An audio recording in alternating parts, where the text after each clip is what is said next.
So looking at the issue of decision making, what formal process does your workplace use in relation to decision making?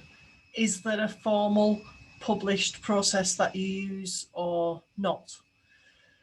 And so whatever you use or don't use, it may or may not be based on this, which is called the National Decision Making Model.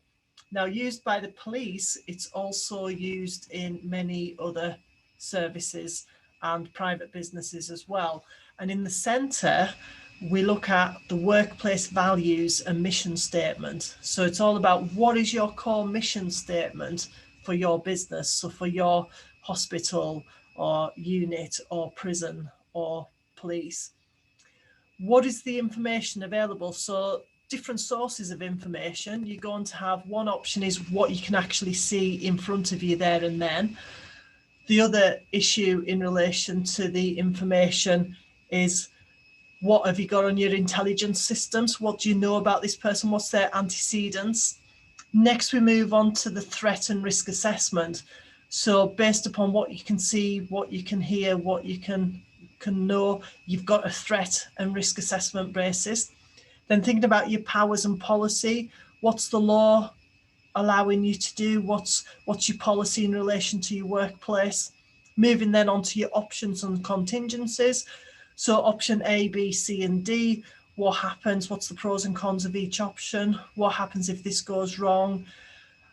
Then we move on to the act and the review, and then it's a constant process. Now, sometimes if things are a dynamic event, you're not going to have long to think about all of this, but it can be beneficial in the debriefing process.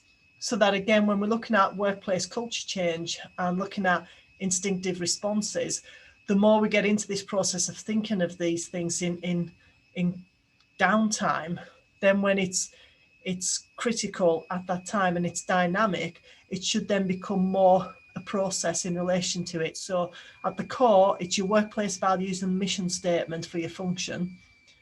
Whatever information that you've got, so it's real time and it's historical, then looking at your threat and risk assessments, your powers and policy, onto your options and contingencies, then your actions, so you do the act or you don't do the act because the act or omission, and then you review what happened, and this cycle goes round and round.